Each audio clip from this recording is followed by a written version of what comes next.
Stefani ya. Langsung bisa share. Oke, baik. Terima kasih Pak Jimmy, Ingrid, Olivia. Ice breaking-nya seru ya teman-teman ya, jadi kenalan satu dengan lainnya. Oke, hari ini ada yang tahu nggak topik kita tentang apa? Ada yang masih ingat?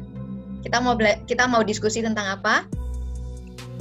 Ada yang ingat nggak? Hari ini kita mau bahas tentang apa? Ayo, temanya apa? Temanya apa, yo? Diingetin ya. Pak Jimmy, maaf saya nggak bisa share screen, Pak. Udah multiple. Ini masih sharing komputer sound, Pak. Sebentar. Ini berarti belum. Oke, udah. Ya, makasih Pak Jimmy. Temanya apa, teman-teman? Masa nggak ingat temanya?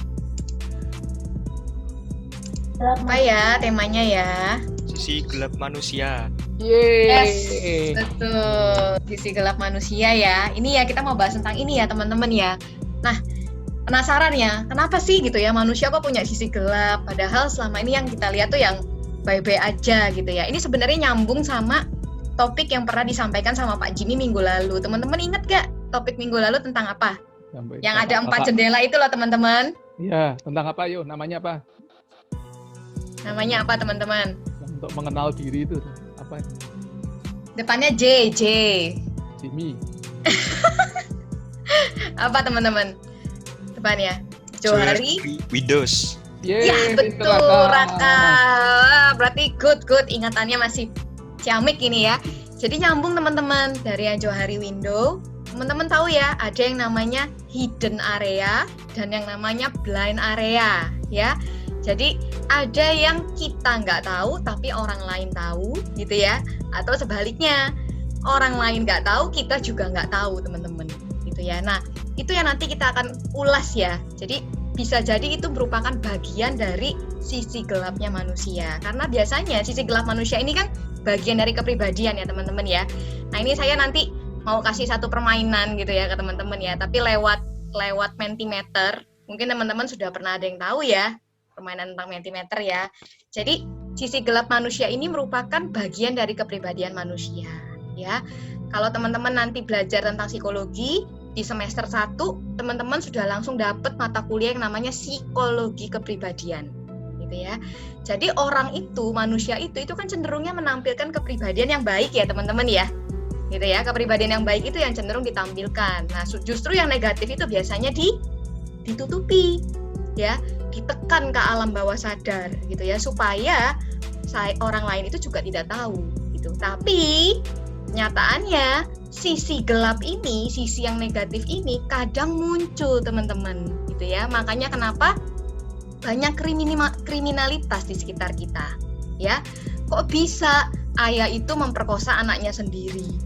Kok bisa seorang ibu yang baru-baru ini ya, ibu ngajarin anaknya sekolah online, belajar online, tapi anaknya nggak bisa-bisa, akhirnya anaknya dibunuh sama ibunya. Kok bisa gitu loh teman-teman ya.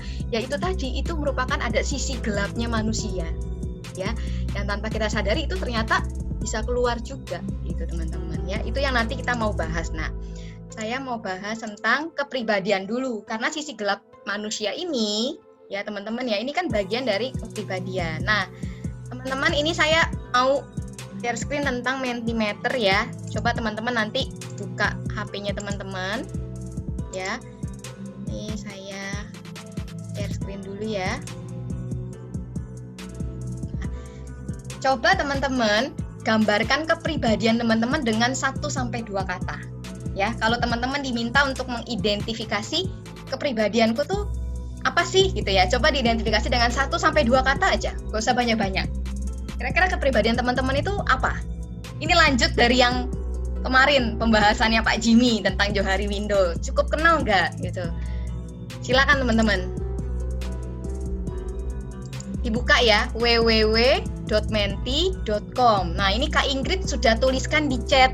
Teman-teman bisa klik di sana ya. Terus dimasukkan kodenya teman-teman. Kode ini 2876846. Silakan dicoba teman-teman.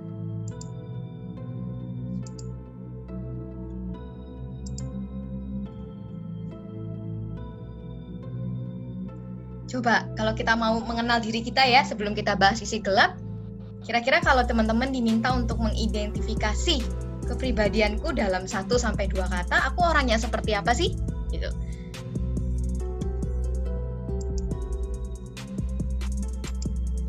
Sudah ada yang bisa akses www.menti.com, terus dimasukkan kodenya ya 2876846. Ini belum ada yang masuk ini teman-teman, masih 0 nih.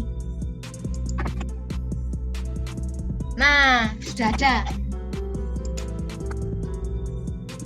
Nah, ini kita lihat ya. Ada yang bilang pengamat, ceria. Nah, santai, penakut, pemalu, tanggung jawab. Random, wah. Kepribadiannya random, yang menarik ini ya. Santai, keras kepala. Nah, ini yang kalau tulisannya paling besar ini teman-teman. Ya, berarti ini banyak yang menuliskan ini. Ya. Ceria, keras kepala, santai. Oke. Ya. Oke. Oke, teman-teman. Terima kasih untuk partisipasinya. Sekarang kita kembali ya. Kita kembali ke sisi gelap. Jadi sebenarnya sisi gelap manusia itu apa sih? Ya. Nah, ini kepribadian. Jadi kepribadian itu sebenarnya seluruh sifat, teman-teman ya. Jadi setiap manusia itu punya ciri khas, punya sifat, punya ekspresi emosi, punya tingkah laku gitu ya. Nah, itu semua tergabung di dalam kepribadian, teman-teman. Dan apa aja yang membentuk kepribadian? Banyak faktornya. Ada faktor genetik, ya. Ada faktor pola asuh gitu ya. Makanya kenapa ketika anak mengamati papanya yang memberikan kekerasan kepada ibunya gitu ya di depan mata kepala anaknya. Nah, anaknya bisa melakukan modeling gitu ya, meniru perilaku ayahnya. Sehingga yang tadinya ayahnya yang temperamen keras dan agresi tadi itu juga bisa diadopsi oleh anaknya gitu ya. Lalu kemudian pengalaman hidup. Nah, ini kadang-kadang pengalaman hidup seseorang tidak semuanya menyenangkan. Ada juga pengalaman hidup yang traumatis, teman-teman, gitu ya. Pengalaman hidup yang tidak menyenangkan. Masih kecil pernah dibully, gitu ya. Jadi sampai besarnya dia tuh minder, nggak percaya diri. Karena waktu masih SD, aku tuh sempet dibully habis-habisan gitu ya. Dan nggak ada yang nolong gitu ya. Dan akhirnya tuh masih kebawa terus sampai dia dewasa. Dan juga budaya, teman-teman ya. Di beberapa budaya itu juga jadi permasalahan, ada perbedaan gender gitu ya antara perempuan dengan laki-laki. Perempuan itu harus yang di dapur gitu ya, ngurus anak gitu kan, ngurus suami, ngurus rumah tangga. Nah, suami yang kerja dan lain sebagainya gitu ya. Nah, budaya ini juga nanti akan mempengaruhi kepribadian. Jadi cewek itu nggak bisa masak gitu ya, harus yang bisa mengayomi, harus bisa nurturing gitu ya, memelihara, mengasuh. Kalau yang cowok tuh nggak boleh nangis. Ada nggak pernah nggak teman-teman yang cowok ini yang masih kecil tapi kalau nangis itu nggak boleh sama orang tua? Kok cowok cengeng gitu ya? Nah, itu sebenarnya kan faktor budaya, teman-teman ya. Cowok itu kan harus tampil sebagai sosok yang tegas, sosok yang berani, sosok yang apa, jadi nggak boleh nangis gitu ya. Nah, itu sebenarnya kan sesuatu yang keliru, karena nangis itu kan sebenarnya ekspresi perasaan gitu ya. Jadi ketika kita mau mengekspresikan perasaan nggak boleh, nah itu kan sesuatu yang keliru gitu sebenarnya, teman-teman ya. Nah, apa itu? Nah, ini kita belajar dulu tentang fenomena. Nah, ini ibu di Banten pukul anak hingga tewas saat belajar online. Wah, ngeri ya teman-teman ya. Saya waktu baca ini ya teman-teman ya, dapat berita ini, kok bisa ya seorang ibu kandung ya gitu ya, saking tidak bisa menahan emosi. Karena saya sendiri juga punya anak, teman-teman ya. Saya juga kalau ngajarin anak saya itu juga ngeliatnya, aduh kurang sabar gitu ya. Kok gak isa-isa, diajarin pagi online gitu. Ini harusnya tugas gurunya, tapi mamanya yang repot gitu ya. Nah, akhirnya gak sabar, akhirnya pukul anak hingga tewas gitu ya. Kita lihat yang lain. Rusuh, nah ini nih, lagi viral saat ini ya. Undang-undang Cipta Kerja, rusuh, demo, semua fasilitas itu dibakar dan lain sebagainya ya. Kok bisa ya gitu ya? Kok bisa ada agresi? Kelihatannya kalau di tempat kerja kok baik-baik aja ya Bu ya. Ya Pak ya, tapi kok ikutan demo jadi agresif gitu. Kemudian lagi, begal ya teman-teman ya, begal di Surabaya, tangan dan kaki hingga putus gitu ya. Jadi demi mencuri motornya, terus kemudian korbannya melawan, langsung ditebas gitu ya, tangan sama kakinya. Kok bisa gitu ya teman-teman ya, kok setega itu gitu. Lagi ya teman-teman ya, ayah tidak perkosa anak kandungnya. Nah ini loh, kok bisa ya ayah kandung sendiri perkosanya nggak cuma sekali loh teman-teman, ratusan kali gitu ya. Alasannya hingga dan akui menyesal ya, tapi kan sudah dilakukan gitu ya teman-teman ya. Nah, diskusi ya teman-teman ya. Buat teman-teman tuliskan di chat, kira-kira menurut teman-teman apa sih yang mendorong pelaku tadi ya? Pelaku yang demo, rusuh tadi, bakar-bakar, pelaku yang ayahnya itu tadi perkosa anak kandungnya, ibu kandung bunuh anaknya sendiri karena nggak bisa belajar online. Kira-kira kenapa teman-teman? Apa yang mendorong mereka itu melakukan aksi tersebut terhadap korban? Coba ditulis di chat teman-teman. Kira-kira kenapa ya? Gitu ya. Kok bisa ada kejadian-kejadian seperti yang tadi? Angie, good. Melihat contoh dari orang lain. Oke, berarti tadi ya ada proses modelingnya. Apalagi? Oh, rasa emosi. Naluri ya, oke. Raka naluri, Jojo rasa emosi, stres berlebih. Oke, good teman-teman. Apalagi kira-kira? Bisa ya ayah kok tega memperkosa anaknya gitu ya, dan yang lain sebagainya. Egois, gak bisa nahan marah, trauma. Oke, good teman-teman ya.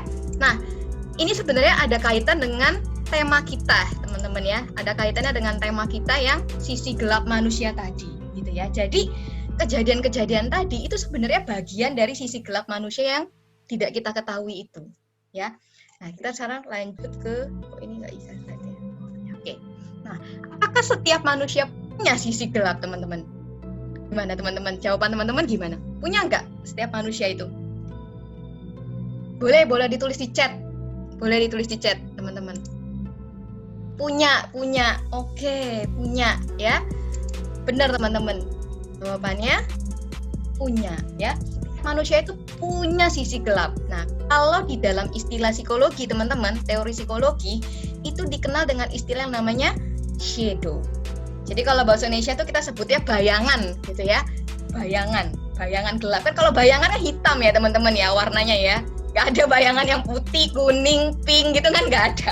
Warnanya pasti gelap gitu ya. Nah, ini istilah di dalam teori psikologi. Nah, siapa yang mengemukakan? Yang mengemukakan ada nama tokohnya Jung. Nah, nanti kalau teman-teman masuk psikologi di semester 1 itu sudah dapat yang namanya psikologi kepribadian. Salah satunya juga belajar tentang teorinya Jung. Ya, teman-teman ya. Jung ini terkenal ya dengan teori psikoanalisanya.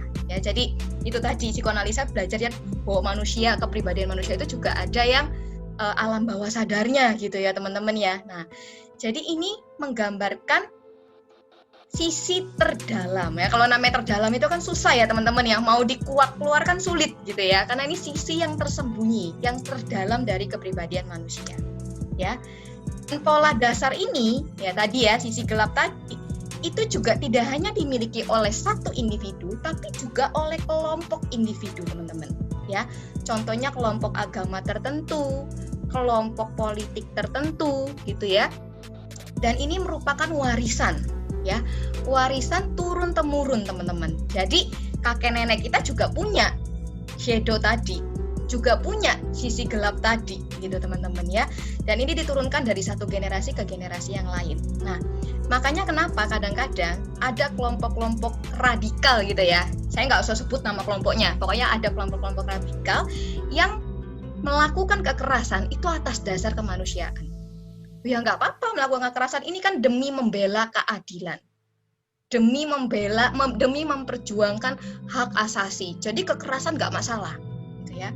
Contohnya sekarang teman-teman, demo itu kan ya demi memperjuangkan hak asasi, nggak apa-apa.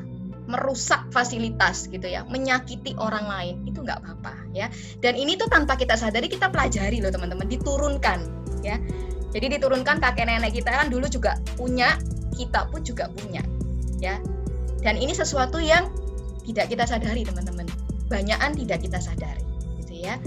Tadi kalau dari yang teorinya Pak Jimmy yang lalu itu, yang ulasannya Pak Jimmy ada ya di area hidden sama blind teman-teman ya, di area hidden sama blind. Ini gambarnya ya. Nah sekarang kita main lagi ya teman-teman ya. Jadi kan udah belajar sisi gelap manusia itu kan sesuatu yang isinya itu yang negatif gitu ya. Sesuatu yang ya sisi jahatnya manusia gitu ya, yang itu diturunkan dari satu generasi ke generasi yang lain, sesuatu yang tersembunyi, sesuatu yang gelap, sesuatu yang terdalam. Nah, kira-kira kalau teman-teman diminta untuk refleksi gitu ya, teman-teman akan melambangkan sisi gelapnya teman-teman itu seperti apa ya? Coba sekarang kita refleksi ya. Kira-kira teman-teman mau melambangkan sisi gelapnya teman-teman itu seperti apa ya? Nah, ini saya mau main Mentimeter lagi. Oke, bentar ya, saya share screen ya. Nah, nih. Oke, sekarang teman-teman silakan isi ya di Mentimeter. Teman-teman coba refleksi gitu ya. Kira-kira apa ya sebenarnya di diriku tuh sesuatu yang buruknya, sesuatu yang negatifnya itu kalau aku diminta untuk melambangkan ya, melambangkan sisi negatifku atau sisi gelapku tadi, itu dilambangkan seperti apa ya? Lambangnya tuh bebas teman-teman. Gak harus hewan, terserah ya, boleh apapun. Tapi teman-teman kira-kira mau melambangkan itu seperti apa? Kalau tadi kan udah kenal tentang kepribadian ya, 1-2 kata, kepribadianku seperti apa. Nah, kalau diminta sisi gelapnya teman-teman, itu dilambangkan pakai logo atau lambang itu apa ya? Mungkin kalau saya melambangkan sisi gelap saya itu seperti batu gitu ya teman-teman ya, misalnya ya. Kenapa kok milihnya batu? Ya karena saya merasa sisi gelap saya itu adalah orang yang keras gitu ya. Sampai akhirnya susah untuk dihancurkan dan sebagainya gitu ya. Karena saking kerasnya. Nah, macam-macam teman-teman, silahkan. Apa ya kira-kira?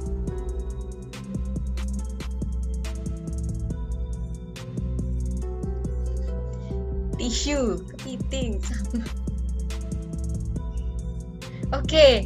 Kepiting, sambal, tisu, kertas, es. Nah, ini menarik ya. Dingin berarti ya. Palu, kayu, bon cabe. Sambal berarti pedas ya teman-teman ya. Oke, meja, pecahan kaca. Oke, baik. Cutter, gelas, mahkota. Api, oke. Ya, tornado. Wah, ini badai ya teman-teman ya. Pasir sedot. Oke. Teko mendidih. Oke teman-teman, beling ya. Jurang. Wah, ini menarik ya, jurang ya. Berarti sudah diambang batas. Jangan pasir sedot. Kompor. Oke, thank you teman-teman. Sekarang kita lanjutkan lagi ya. Lagi. Nah, sebenarnya bagaimana bentuk sisi gelap manusia itu teman-teman? Jadi tadi balik lagi, isinya shadow itu biasanya sesuatu yang negatif teman-teman, sesuatu yang dinilai jahat.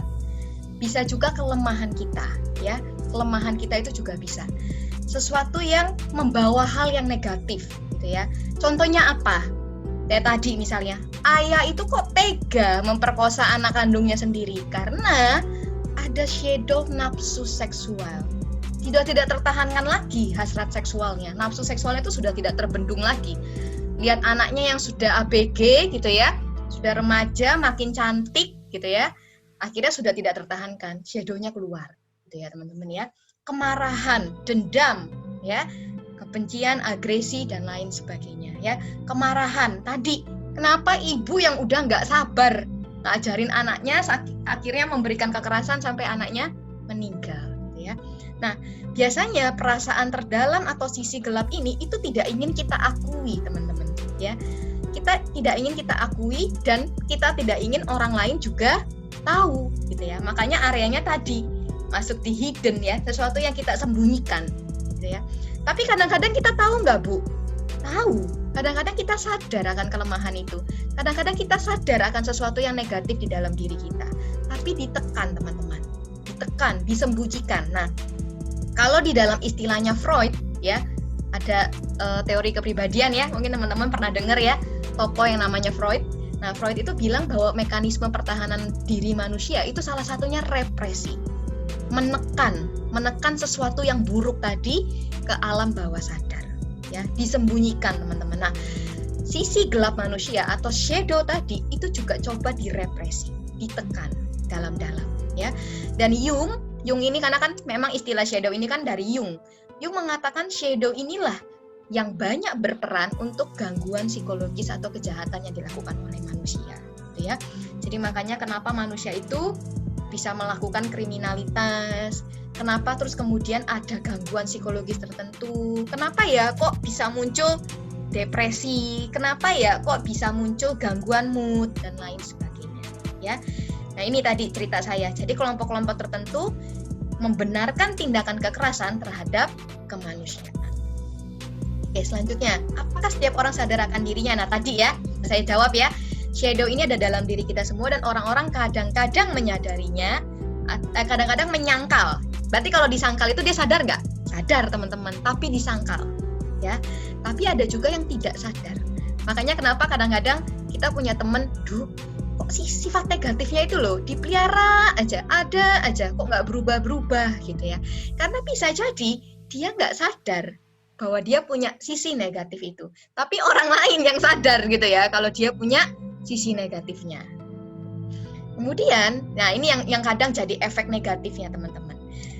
Seseorang itu seringkali memproyeksikan, dia punya shadow, dia punya sisi gelap, tapi diproyeksikan ke orang lain. Artinya apa Bu? Contoh ya, seorang suami berselingkuh dengan perempuan lain gitu ya. Sebenarnya kan shadow si suami ini adalah dia main belakang gitu ya, artinya dia punya wanita idaman lain, dia selingkuh di belakang istrinya. Tapi dia memproyeksikan perilaku selingkuhnya dia, sisi gelapnya dia itu ke istrinya. Jadi dia menuduh istrinya yang melakukan perselingkuhan. Gitu. Ya itu tadi, karena sisi gelapnya diproyeksikan ke orang lain, gitu ya. Banyak cerita, mungkin teman-teman nanti bisa sharing ya pengalaman-pengalamannya ya. Kita merasa bahwa loh, kok dia tuh egois banget ya sama saya ya. Padahal bisa jadi kita yang egois teman-teman. Tapi kita memproyeksikan diri kita yang egois tadi ke orang lain. Seolah-olah orang lain itu yang egois terhadap kita. Gitu ya. Oke, terus kemudian lanjut. Nah ini yang menarik. Bisa nggak Bu dideteksi gitu ya? Gimana cara kita mendeteksi sisi gelap yang ada dalam diri kita gitu ya. Nah, kehadiran shadow itu tadi bisa kita ketahui teman-teman. Tapi cenderung ditekan. Nah, ketika kita menekan, itu biasanya akan muncul yang namanya neurosis, rasa cemas. Mungkin ini yang dirasakan ketika, ya mungkin banyak di antara kita ya teman-teman, ketika kita melakukan sesuatu yang negatif, muncul nggak kadang-kadang rasa bersalah? Oh iya, aku udah bohong sama mama. Ya, pastilah teman-teman di sini pasti pernah bohong ya. Nggak mungkin nggak ya, pasti pernah bohong gitu ya teman-teman ya. Tapi pernah nggak kemudian setelah kita melakukannya kita muncul rasa bersalah? Ya, kok aku bohong ya tadi ya sama mama ya? Atau mencuri, kepingin banget ya punya mainan itu gitu ya, atau mungkin punya barang sesuatu yang bagus gitu ya, tapi aku nggak punya uang.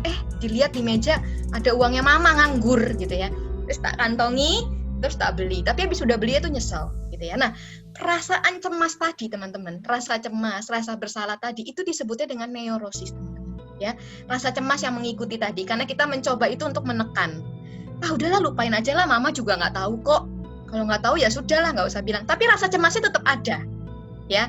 Kalau kita bohong, kita melakukan sesuatu yang negatif, rasa cemasnya tetap ada gitu ya. Tapi kita mencoba untuk menekannya gitu ya. Nah, ini tadi itu bisa menyebabkan ada yang dua hal teman-teman. Ada yang disebut dengan bayangan personal dan bayangan impersonal ya. Apa sih Bu bedanya gitu ya? Nah, ketika tadi muncul rasa cemas, kita akan muncul jadi yang namanya rasa bersalah. Kita takut, kita menjadi frustasi. Kayak tadi contohnya bohong sama mama gitu ya, atau bohong sama papa gitu. Kan kita merasa bersalah, kenapa sih aku bohong gitu ya, padahal aku nggak pernah bohong, baru kali ini aja aku bohong. Nah, akan muncul rasa bersalah. Nah, ini sebenarnya adalah bayangan personal teman-teman. Konsekuensi dari itu tadi, kita berusaha menekan tadi ya, menekan supaya orang lain nggak tahu, kita sembunyikan gitu ya. Nah, tapi bisa juga muncul bayangan impersonal. Nah, ini sesuatu yang fatal ya. Bayangan impersonal ini biasanya perilakunya lebih ekstrim. Pembunuhan, penganiayaan gitu ya.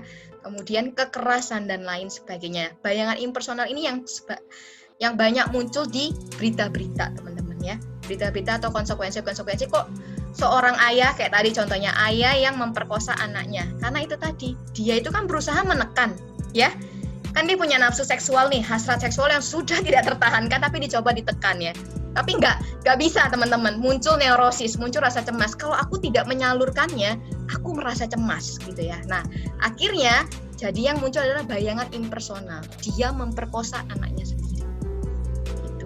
Tapi ada nggak bayangan personal ya? Ada juga. Pasti muncul ketakutan gitu ya. Ada juga orang yang ketika melakukan sesuatu yang jahat itu jadi takut, dikejar-kejar rasa bersalah gitu ya. Nggak bisa tidur, nggak bisa makan dan lain sebagainya. Oke, selanjutnya yang bisa memicu. Nah, ini teman-teman ya, apa yang bisa memicu? Apa yang bisa memicu sisi gelap ya? Tadi, sisi gelap ini ketika dipendam itu ternyata bisa terakumulasi, teman-teman. Ya, kalau kita kebanyakan mendem tuh kayak bom waktu. Ya, teman-teman tahu bom waktu ya?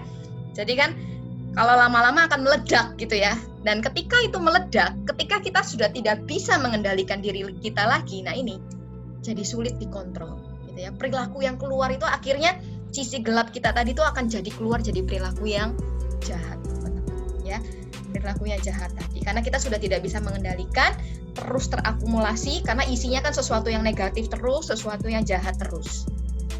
Oke. Nah ini, terus gimana Bu cara mengendalikannya? Gimana cara kita mengendalikan sisi gelap tadi? Nah, kita harus kenal diri kita dulu dengan baik, teman-teman. Nah, sebenarnya ini nyambung dari yang materinya Pak Jimmy kemarin tentang Johari Window, itu sebenarnya membantu untuk mengenal diri kita lebih baik. Kenal diri dalam arti tidak hanya yang baik-baik saja ya teman-teman ya, tidak hanya kelebihan kita saja, tapi juga kita melihat kita tuh sebenarnya punya lemah di mana. Karena setiap manusia itu pasti ada sisi baik dan sisi buruknya, ya, sisi positifnya dan sisi negatifnya. Tapi kita harus kenal, oh aku ini orangnya emosional, temperamen gitu ya. Nah, sudah kita kenal nih, artinya ketika kita berada dalam kondisi emosi, ya, emosi kita kan cenderung meledak-ledak. Jadi kalau udah meledak-ledak, khawatirnya perilaku yang keluar kan jadi agresif. Nah, berarti kalau dalam kondisi emosional aku harus apa ya? Jadi kita punya antisipasi gitu teman-teman ya. Punya antisipasi karena kita mengenal diri kita dengan lebih baik gitu ya. Teman-teman nanti kalau mau nanya boleh di chat, nanti boleh juga tanya langsung ya teman-teman ya, silakan ya. Nah, lalu kemudian, nah ini, 2. Jika inferioritas atau sisi gelap disadari, ya, artinya kan sesuatu yang bisa kita sadari ya, kita punya kesempatan untuk memperbaikinya teman-teman ya. Jadi ketika kita tahu, oh ternyata aku punya sisi gelap di tadi emosional gitu ya. Jadi aku tuh gampang banget marah gitu ya. Masalah yang kecil aja, masalah yang simpel tuh aku bisa buat jadi masalah yang besar dan akhirnya jadi luar biasa marah gitu ya. Nah, artinya ya kita tidak boleh menyangkal, ya sudah memang itu bagian dari diri kita teman-teman. Artinya kita bisa menerima diri kita, ya sudah aku memang orangnya emosional, aku pemarah, tapi bagaimana caranya supaya aku bisa menenangkan diriku dengan lebih baik. Aku bisa mengendalikan diriku dengan lebih baik. Gitu ya.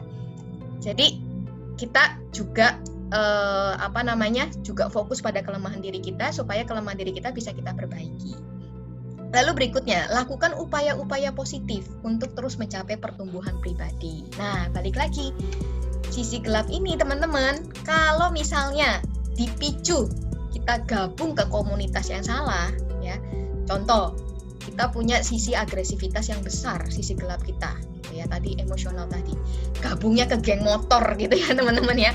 Bukan komunitas yang positif, tapi komunitas yang salah. Nah, itu juga bahaya teman-teman. Artinya kita tidak bertumbuh gitu ya. Justru malah semakin memperburuk gitu ya.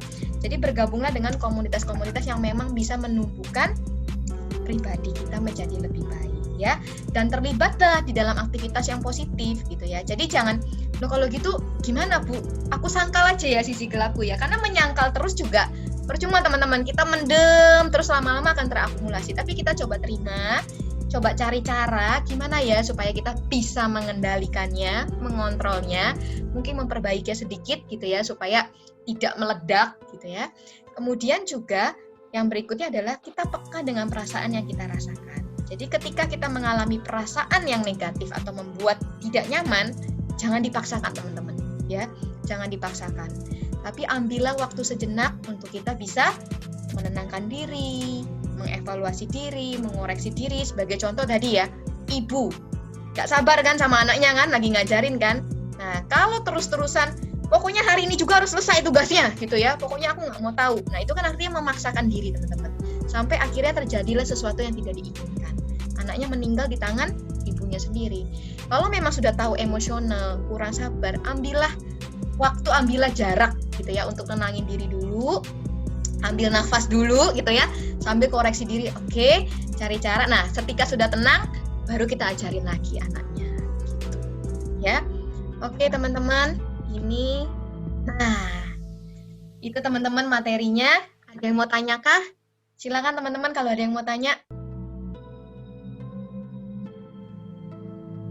Bisa tanya langsung atau di chat ya, bisa ditanya langsung atau via chat kalau ada yang mau ditanyakan tentang sisi gelap manusia. Ya, boleh tanya langsung atau mau sharing. Boleh, mau sharing juga boleh. Oke, ada yang tanya nih. Saya nggak usah sebut nama, nggak apa-apa karena jawabnya chat langsung gitu ya. Tapi nggak apa-apa, saya bacain ya pertanyaannya supaya teman-teman tahu ya. Tadi kan katanya orang ngelakuin sisi gelapnya itu akan timbul rasa ketakutan, rasa cemas dan sebagainya. Tapi kan kalau orang udah kebiasaan ngelakuin itu, misalnya contoh mencuri gitu ya, kan rasa ketakutan dari dirinya itu udah hilang gitu ya.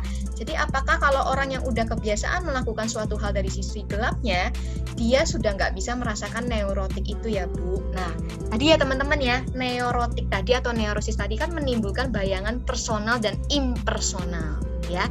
Nah, bayangan personal tadi itu dimanifestasikan dalam bentuk rasa takut, kemudian rasa cemas, rasa bersalah dan lain sebagainya gitu ya. Tapi tetap, makanya namanya bayangan personal, tapi tetap menjadi dirinya teman-teman. Cuman mungkin ada perasaan yang mengikuti. Tapi ada satu bayangan lagi yang namanya impersonal. Nah, ini sudah jadi perilaku ekstrimnya ya. Pembunuhan, terus apalagi kekerasan, penganiayaan gitu ya. Nah, tadi kalau pertanyaannya Kristiana tadi, sorry, sebut nama aku jadinya. Jadi dari pertanyaannya tadi ya teman-teman ya, biasanya ketika orang baru pertama melakukan ya, memanifestasikan dari sisi gelapnya keluar, pasti ada neurosisnya.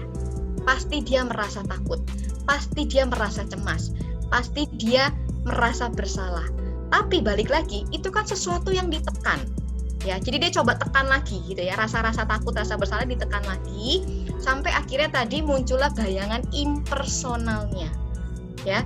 Jadi tadi pencurian tadi itu bukan lagi sesuatu yang menakutkan buat dia, bukan lagi jadi sesuatu yang mencemaskan lagi karena sudah jadi impersonal. Teman-teman. Gitu jawabannya. Jadi kalau ditanya apakah neurosis yang muncul, biasanya waktu pertama kali melakukan ya sisi gelapnya itu dimanifestasikan, pasti akan ada neurosisnya, pasti akan ada rasa bersalah dan takutnya. Tapi ketika itu ternyata, oh iya ya, aku berhasil ya melakukan itu ya, nah itu jadi impersonal, berkembang lagi jadi impersonal. Sesuatu yang biasanya impersonal ini terkait dengan kriminalitas teman-teman, pembunuhan, penganiayaan, kejahatan lah pokoknya ya, sesuatu yang tidak layak lah, biasanya melanggar hukum. Oke, terus kemudian ada pertanyaan lagi. Apakah sisi gelap seseorang tidak bisa dihilangkan? Nah, ini menarik ya pertanyaannya ya. Kan memang ada dimiliki oleh setiap manusia, tapi apakah tidak bisa dihilangkan? Kalau dihilangkan 100% ya teman-teman ya, selama ini sih belum ada sih teman-teman. Hilang, bener-bener hilang, plung gitu ya, nggak punya kelemahan, nggak punya sesuatu yang negatif, itu nggak ada. Tapi bisa diperbaiki, bisa diminimalisir gitu ya. Asal itu tadi teman-teman kita sadar, kita menerima gitu ya. Jadi jangan menyangkal. Justru kalau kita sangkal kelemahan-kelemahan kita, enggak kok aku orangnya nggak egois kok, kamu tuh yang egois, kan mulai ada proyeksi kan ya, padahal kita yang egois tapi kita proyeksikan ke orang lain, kita menyangkal itu. Nah itu yang repot teman-teman ya, itu yang repot, artinya kita tidak menerima diri kita sendiri dan justru malah sisi gelap ini itu semakin boleh dibilang mendominasi ya, jadi ya semakin mendominasi kepribadian kita. Tapi kalau dihilangkan 100% itu juga selama ini belum ada sih teman-teman. Pasti adalah, orang namanya manusia kan pasti ada sisi negatifnya.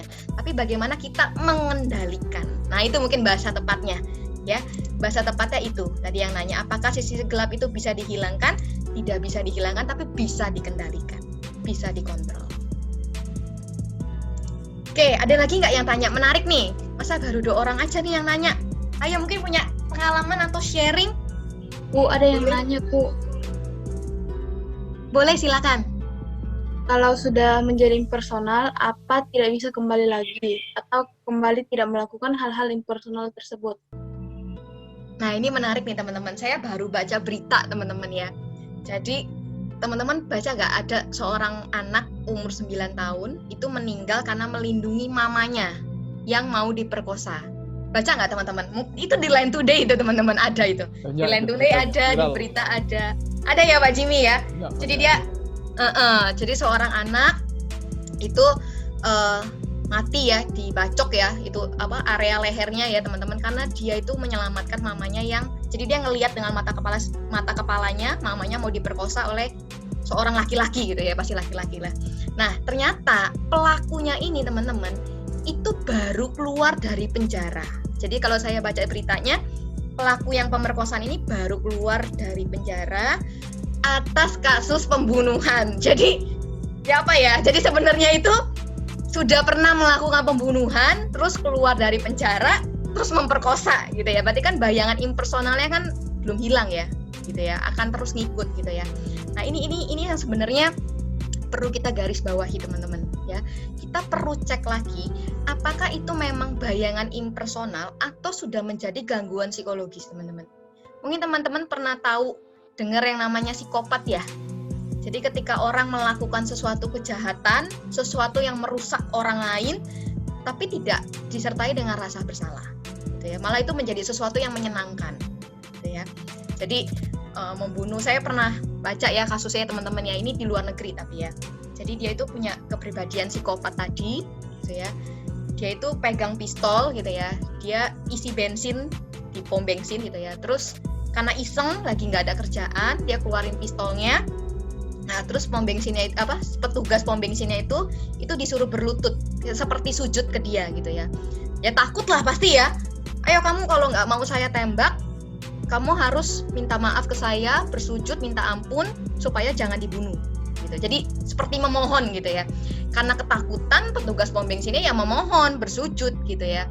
Terus dia tetap menembak teman-teman. Jadi tetap membunuh karena dia merasa bahwa itu menjadi sebuah kesukaan gitu ya. Jadi nggak ada rasa bersalah, habis membunuh ya sudah pergi aja, selesai. Nah, ini perlu digarisbawahi teman-teman ya. Artinya bahwa apakah memang orang yang sudah memiliki bayangan impersonal, makanya tadi Jung bilang, sisi gelap ini tadi itu juga berperan penting ya, berperan penting terhadap gangguan psikologis yang diderita oleh seseorang. Jadi tidak hanya kejahatan. Kalau kejahatan kan dalam arti gini teman-teman, seseorang melakukan kejahatan itu bisa beberapa faktor yang mempengaruhi. Faktor pertama karena dia kepepet, gitu ya. Tahu kepepet nggak teman-teman? Terdesak, gitu ya. Dalam kondisi terdesak. Kenapa orang itu mencuri? Ya karena nggak punya uang dan perutnya lapar, sehingga dia mencuri, gitu ya. Kenapa kok dia membunuh? Karena dia berada dalam kondisi terancam. Kalau saya nggak bunuh dia, saya yang mati. Terdesak kan? Sehingga muncullah kejahatan gitu ya. Atau bisa juga karena faktor yang lain gitu ya. Ada orang yang menikmati melakukan kejahatan. Teman-teman tahu film Joker ya? Pernah nonton kan film Joker ya? Nah, Joker itu kan lagi show, diundang gitu ya, di satu show dia tembak-tembaki itu, membawa acaranya ditembaki. Terus narasumber satunya lagi yang barengan show sama dia itu juga ditembaki dan dia ketawa gitu ya. Habis ditembak, habis bunuh orang tuh ketawa gitu. Nah, itu kan sebenarnya gangguan psikologis teman-teman. Ya, gangguan psikologis. Jadi kita perlu telaah lebih jauh gitu ya.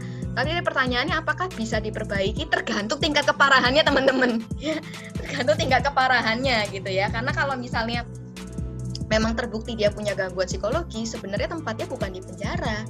Ya, harus dirawat, direhabilitasi di rumah sakit jiwa teman-teman. Kayak Joker kan makanya dimasukin di rumah sakit jiwa kan, di penjara nggak mempan. Di penjara malah dia cari anak buah di penjara itu. Ayo siapa yang mau jadi anak buahnya dia, malah dicari gitu ya, karena nggak mempan. Dia harus diterapi gitu ya teman-teman ya, dimasukin ke dalam rumah sakit jiwa. Oke, terus kemudian pertanyaan lain. Nah, ini menarik lagi nih ya. Tadi kalau saya ada yang nanya, ini. Bagaimana jika pemicu sisi gelap itu adalah trauma atas hal yang terjadi di luar kontrol diri kita? Oke. Kemudian menurut Ibu, psikopat itu gangguan psikologis yang dibawa sejak lahir atau develop seiring dia bertumbuh dan mengalami pengalaman-pengalaman dalam hidupnya. Agak off topic gak apa-apa, karena nyambung ya. Karena kadang sisi gelap itu kan juga bisa berperan penting untuk gangguan psikologis yang diderita oleh seseorang. Ya, saya jawab yang pertama dulu. Pemicu sisi gelap itu adalah trauma. Bisa jadi teman-teman, balik lagi, faktor yang membentuk kepribadian orang itu kan salah satunya pengalaman hidup. Ya. Kenapa orang itu bisa dingin? Kenapa orang itu bisa minderan, gak pede gitu ya? Kenapa orang itu seperti benci dengan laki-laki atau benci dengan perempuan? Karena dia punya pengalaman hidup yang diperoleh mungkin saat masih kecil ada pengalaman traumatis. Teman-teman pernah baca nggak? Dulu ada satu tokoh namanya Babe. Dia memutilasi anak-anak jalanan. Jadi disodomi dulu, habis disodomi, terus dibunuh, terus dimutilasi untuk menghilangkan jejaknya, gitu ya. Nah, kalau teman-teman baca tentang latar belakangnya Babe sampai dia akhirnya jadi pedofil, ya. Jadi dia punya anak buah anak-anak jalanan, tapi anak-anak masih kecil, gitu ya, anak-anak SD umur 10 tahun dan lain sebagainya, gitu ya. Kemudian dimanfaatkan selain cari uang, juga memuaskan hasrat seksualnya, disodomi ya. Teman-teman kalau baca profilnya mungkin bisa cari Babe gitu ya. Babe si jagal. Masa kecilnya dia itu waktu dia SD atau SMP, saya lupa umur pastinya, dia itu juga korban sodomi. Teman-teman, dia korban sodomi juga. Jadi dia itu tadi mungkin ada pengalaman traumatis yang dia alami saat masih kecil, dia dipaksa sama orang gitu ya, dibawa ke kebun kosong. Dulu kan kalau di desa-desa kan banyak kebun kosong ya teman-teman ya, dibawa ke kebun kosong kemudian disodomi, dan tidak hanya satu kali, berkali-kali gitu ya teman-teman. Itu kan sebuah pengalaman traumatis buat dia gitu ya, dan ternyata kok memberikan efek ya, dia meniru, melakukan modeling gitu ya, dan itu memberikan efek menyenangkan ternyata gitu ya. Karena di usia-usia, saya lupa, kayaknya SMP teman-teman, umur-umur akil balik gitu loh, saat perkembangan organ-organ seksualnya itu juga mulai matang gitu ya. Nah, kalau remaja-remaja itu kan juga keingintahuan seksualnya kan juga tinggi ya, minat seksualnya juga tinggi. Nah, dia menjadi korban itu ya, tambah diperparah lagi gitu loh teman-teman. Artinya bisa nggak? Bisa sekali teman-teman. Jadi sisi gelap tadi itu bisa disebabkan karena trauma di masa lalu. Contohnya kayak yang tadi saya sampaikan, sisi gelapnya dia suka dengan sesama jenis gitu ya, lalu kemudian suka dengan anak kecil, terutama anak kecil yang sesama jenis dengan dia, dan dia melakukan sodomi. Itu kan sisi gelapnya yang disebabkan karena pengalaman traumatis yang dia peroleh waktu remaja. Kemudian yang kedua, gangguan psikologis ini dibawa sejak lahir atau develop. Sebenarnya sampai saat ini tuh masih kontroversi teman-teman gitu ya, tapi sebenarnya faktor genetik itu juga berperan tapi belum bisa dipastikan persentasenya ya. Tapi teman-teman perlu catat, orang yang punya kepribadian psikopat tadi gitu ya, atau kita kenalnya kalau di psikologi itu antisocial personality disorder ya teman-teman, antisocial personality disorder. Jadi senang melanggar norma-norma, senangnya itu tadi tidak diikuti rasa bersalah ya, pokoknya membunuh itu sesuatu yang menyenangkan gitu ya, dia malah ketawa waktu bunuh. Nah, waktu dia remaja teman-teman, sebelum usia 18 tahun biasanya itu sudah ada tanda-tanda atau indikasi yang namanya conduct disorder. Conduct disorder ini mirip seperti antisocial personality disorder. Jadi waktu remaja suka bunuh binatang. Jadi kalau ada binatang kucing dibunuh, ditusuk-tusuk gitu ya. Terus suka apalagi misalnya yang melanggar norma gitu ya. Mencuri, bolos sekolah dan lain sebagainya. Tapi yang terutama itu dia suka membunuh binatang. Nah, itu sudah ditunjukkan waktu dia remaja. Gitu ya. Itu cikal bakal itu sudah kelihatan teman-teman, bahwa nanti saat dia usia 18 tahun itu mesti diwaspadai ya. Karena antisocial personality disorder ini itu salah satu syaratnya adalah dicek ketika dia di bawah usia 18 tahun apakah ada riwayat conduct disorder. Itu tadi, suka menyakiti binatang, melanggar norma-norma gitu ya, mencuri, bolos sekolah dan lain sebagainya. Gitu. Ya. Terus kemudian itu cukup menjawab ya tadi ya. Berarti bisa nggak? Ya bisa develop artinya. Terus kemudian pertanyaan lagi, ada beberapa orang yang mengalami gangguan jiwa kepribadian ganda. Apakah itu termasuk sisi gelapnya yang muncul ya? Nah, ini sebenarnya juga teman-teman nanti kalau teman-teman masuk ke psikologi, teman-teman akan belajar yang namanya psikopatologi dan abnormalitas, teman-teman. Ya, itu mata kuliah yang akan teman-teman dapatkan. Itu teman-teman akan belajar banyak gangguan-gangguan psikologi. Ya, mulai dari gangguan kepribadian, gangguan mood atau suasana hati. Kenapa orang kadang merasa senang dan sedih di waktu yang sama gitu ya? Cepet banget gitu ya, gonta-ganti perubahan emosinya secara signifikan gitu ya, mood swing banget gitu ya. Tapi tidak semua mood swing itu pasti gangguan, teman-teman ya. Jadi jangan diinternalisasi juga. Bu, aku itu mood swing loh, Bu, gitu ya. Kadang aku senang, kadang aku sedih gitu ya. Berarti aku ini gangguan ya, Bu? Enggak, teman-teman. Harus melihat lagi kepada indikator yang lain. Ya. Nah, di psikologi itu ada mata kuliah psikopatologi dan abnormalitas. Di situ banyak mengulas tentang gangguan-gangguan psikologi. Kalau teman-teman tertarik belajar lebih jauh gitu ya. Kalau sekarang karena waktunya terbatas ya Pak Jimmy ya. Jadi saya cuma paling menjelaskan singkat-singkat gitu ya teman-teman ya. Jadi kalau kepribadian ganda, teman-teman, kalau kepribadian ganda ini atau kita kenali dengan multiple personality gitu ya. Ini sebenarnya kalau kita bilang sisi gelap itu bisa jadi.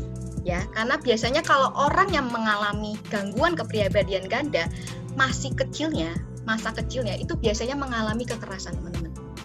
Dan mayoritas ya, sekitar 70% ya teman-teman dari penelitian ya, itu bilangnya kekerasan seksual. Jadi waktu masih kecil dia mengalami satu peristiwa traumatis kekerasan ya, kekerasan seksual biasanya. Nah, itu juga berpotensi untuk yang kepribadian ganda tadi. Jadi mereka yang mengidap gangguan ini setelah ditelaah masa kecilnya, banyak di antara mereka yang punya pengalaman traumatis kekerasan seksual. Gitu teman-teman ya. Multi personality ini memang menarik, dan kalau ditanya apakah itu termasuk sisi gelapnya yang muncul, saya bisa jawab ya, bisa jadi. Ya, bisa jadi teman-teman. Oke. Terus kemudian ada satu pertanyaan terakhir mungkin ya Pak Jimmy ya. Satu pertanyaan terakhir aja ya teman-teman ya, setelah itu kita close. Apa yang menyebabkan perbedaan respon orang-orang terhadap trauma di masa lalu? Kayak dua pemeran antagonis dan protagonis di movie. Wah, ini kayak sinetron ya.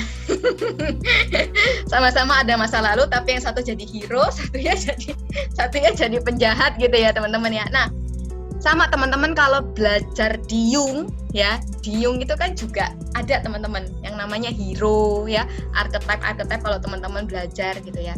Jadi kita ini sebenarnya teman-teman punya yang namanya, kalau kita ngomong itu kerentanan ya, kerentanan terhadap stres. Setiap orang itu pasti punya gitu ya, tapi levelnya berbeda. Ada orang yang sangat rentan, sekali kena stres itu langsung drop banget. Tapi ada juga orang yang biasa aja. Saya ambil contoh, diputusin pacar ya.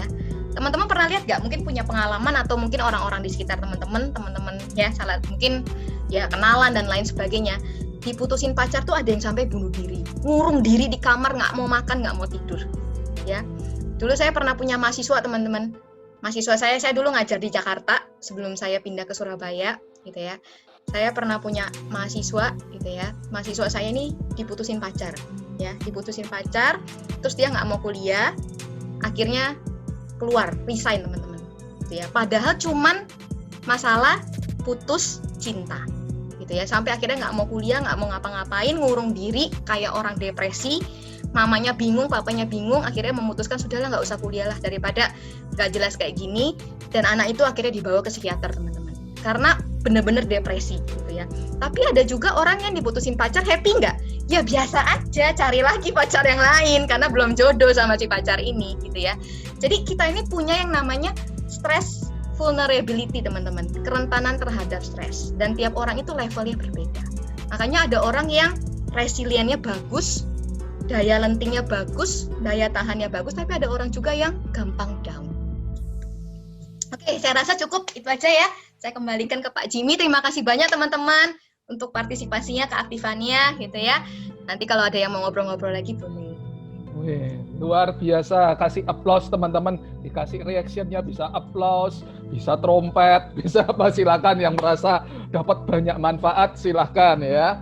Applause. Oke, terima kasih banyak Bu Stefani. Luar biasa ya. Bu Stefani ini memang psikolog di bidang klinis. Jadi di tempat kami ini ada 4 kelompok keilmuan yang pernah saya jelaskan sebelumnya. Salah satunya ini kelompok kesehatan mental. Kesehatan mental ini termasuk yang tadi yang klinis-klinis itu. Nah, Bu Stefani ini koordinator untuk yang kelompok kesehatan mental. Ada yang lain lagi seperti saya ini koordinator untuk psikologi kerja dan entrepreneurship. Ada kayak Prof. Jenny itu psikologi keluarga dan pernikahan dan keluarga. Kemudian Bu Livia itu psikologi pendidikan. Nah, nanti kalau teman-teman masuk di psikologi UC itu akan belajar itu semua.